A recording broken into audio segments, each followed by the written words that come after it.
বিসমিল্লাহির রহমানির রহিম। যারা আমার সঙ্গে আছেন সবাইকে আসসালামু আলাইকুম। আজকে দেখাবো স্বর্ণার হাতের পেস্ট্রি কেক। তো স্বর্ণার বাসায় যাওয়ার পর অনেক রকম জিনিসই খাইয়েছে, তার মধ্যে পেস্ট্রি কেক আমার মেয়েদের পছন্দ, তো সেটাও বানিয়েছিল। আর 4টা ডিম দিয়েছে, আর যা যা দেওয়ার দরকার চিনি, কেকের ফ্লেভার সবই দিয়েছে। আর মাঝখানে বিট করতে করতে তেলটাও দিয়ে দিয়েছে, সেটার ভিডিও করা হয়নি। আর এত সব কিছু ভিডিও করলে অবশ্য অনেক সময় লেগে যাবে।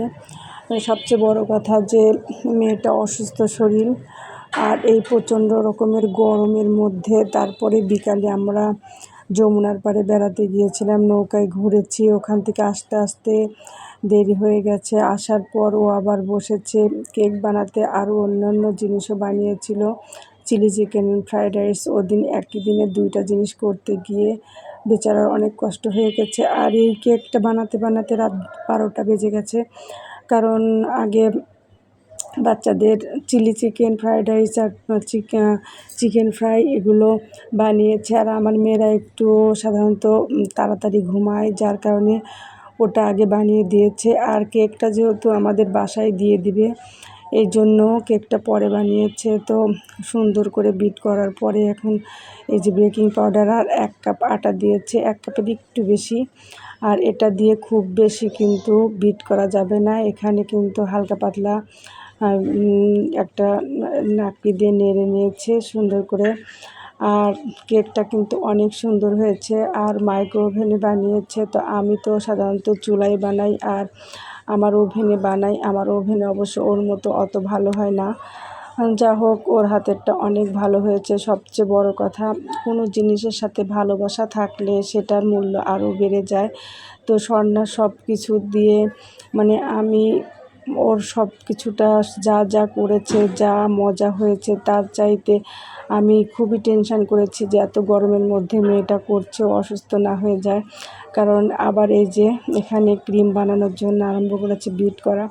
আর পরের দিন সকাল 6টার মধ্যে, 5:45টার মধ্যে আমরা সবাই বাসা থেকে বের হয়ে যাব, যার কারণে একটু তাড়াতাড়ি ঘুমানোর কথা ছিল। কিন্তু এই কেক বানাতে বানাতে রাত বেজে গেছে 12টা। আর আরেকটি মজার কাহিনী হয়েছে যে কেকের মাইক্রো ওভেন যখন চলে তখন তো আসলে অনেকটা কারেন্ট টানে, আর এর মধ্যে প্রচুর পরিমাণে গরম।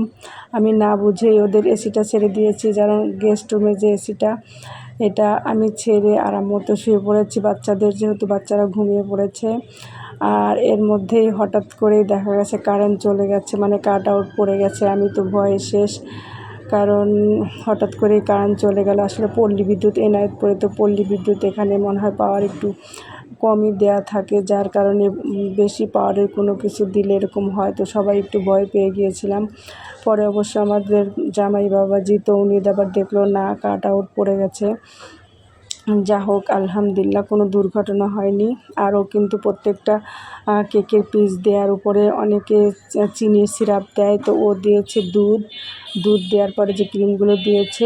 আর বেচারা বসলে উঠতে পারছিল না, তারপরও কষ্ট করে যে বানিয়েছে। আল্লাহ ওকে সুস্থ রাখুক, আর আল্লাহ যেন ওর সুস্থ সবল একটা সুন্দর বাচ্চা দান করে, সেই দোয়া সবাই করবেন। আমিও করি সবসময় যে আল্লাহ যেন ওর একটা সুন্দর সুস্থ বাচ্চা দান করেন। আর এই যে কেকটা এইরকম অবস্থায় রেখে দেওয়া হয়েছিল ফ্রিজে, আর পরের দিন সকালবেলা প্রায় পুরোটাই আমাদের দিয়ে দিয়েছে, হালকা একটু লুবাবার জন্য দিয়েছে। আর পুরাটাই আমরা ঢাকায় নিয়ে আসছিলাম, আর নিয়ে এসে আমরা 3 দিন ভরে খেয়েছি। যা হোক আল্লাহ ওকে ভালো রাখুক, সুস্থ রাখুক, সেই দোয়া সবসময় করি, সুখে শান্তিতে থাকুক। আর আমাদের জামাই বাবাজিও আসলে অসাধারণ ব্যবহার। সবাই ভালো থাকবেন, আল্লাহ হাফিজ।